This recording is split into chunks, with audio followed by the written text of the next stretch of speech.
Hello, everyone. Welcome to Legacy School and welcome to your social studies series of lessons.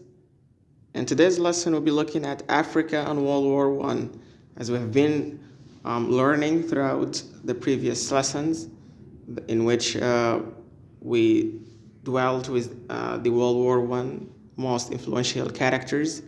And today we're moving into a new topic, which is Africa and the World War One. World War One was also fought in Africa, mainly because most of the African states that we see nowadays were colonies to Britain and France and also Belgium. So Africa was the land of colonies to Western powers, and the map shows this evidently. Like France and Britain acquired most of the colonies during the scramble of Africa just before World War I broke out, and Germany had only 4 German East African colonies now in modern days: Rwanda, Burundi, and Tanzania. And Southwest Africa, now known as Namibia, and also Cameroon, now Cameroon, are part of Nigeria. So Togoland, Togo, and Ghana in modern days. Look at the picture. Look at the great powers, how these Western countries partitioned African continent into their colonies and their influences. Just the day after the fighting began in World War I, the conflict spread to Togoland, a small German colony, surrounded by the French and the British colonies. And at the end of August, the Allies invaded and met with resistance. Germany destroyed their radio station and prevented it from sending its messages. In Cameroon, the British and French Belgian troops met with a strong resistance, and they captured parts of Atlantic coast. When the campaign reached to 1916, they surrounded the place. In German Southeast Africa, like Namibia, the Germans abandoned their bases and moved into the capital, Windhoek. And this, the British South Africa, eventually they were pushed back, and in July 1915, the German colonies surrendered. So it's all about attacking, surrounding, forcing a state of blockade, and then there is surrender at the end. The fighting in the German East Africa, Tanzania, was the fiercest. It's the longest war in Africa, and the Luni was the size of France and Germany's most important territory in Africa. The British felt it was a threat to the British existence in Africa. The British battleship bombarded the capital Dar es Salaam on the 8th of August 1914, and they also executed a landing and destroyed the German radio station, carrying messages and communication. Okay, take a look at this picture. It is very ancient. It shows even African troops. It says African soldiers participating in the fight.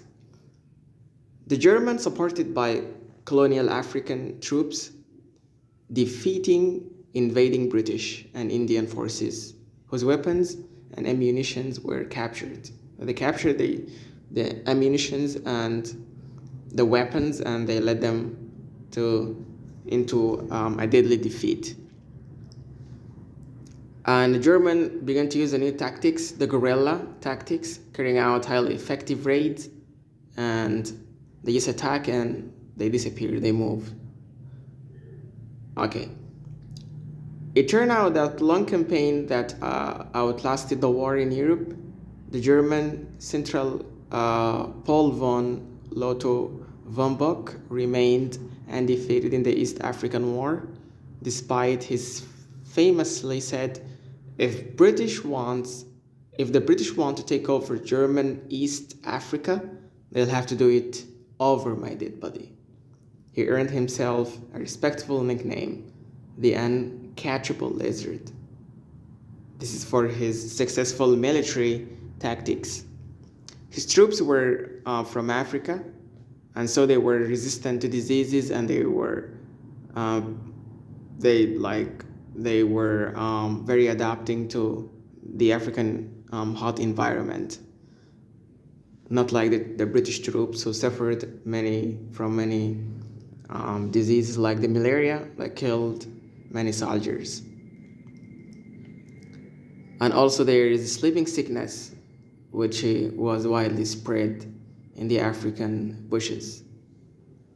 We have parasite worms, and that enter the body and multiplies under the skin, which was a very deadly and fearful disease. The uncaptured lizard was the hero of the war, and he was welcomed in Berlin as a war hero. Look at the East Africa.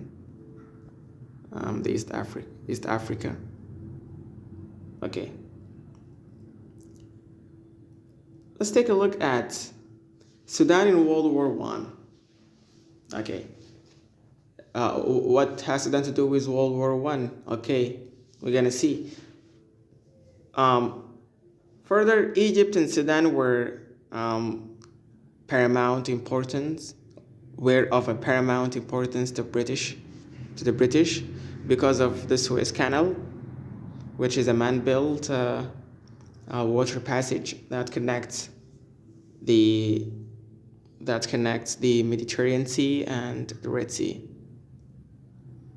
saving months of travel. And it was opened in 1869, and ships had to sail around, ships used to sail around the base of Africa to get to India, and this saved a lot, lots of energy and lots of time. Sudan was ruled by Egypt and effectively part of the British Empire. So actually, for the historical accuracy of this, Egypt was part of the British Empire. So Sudan and Egypt both were under the British Crown. The Western Sudanese region of Darfur was largely independent sultanate. After the Mahdist defeat, Lord Kitchener reestablished control over Sudan and allowed Darfur an independent rule.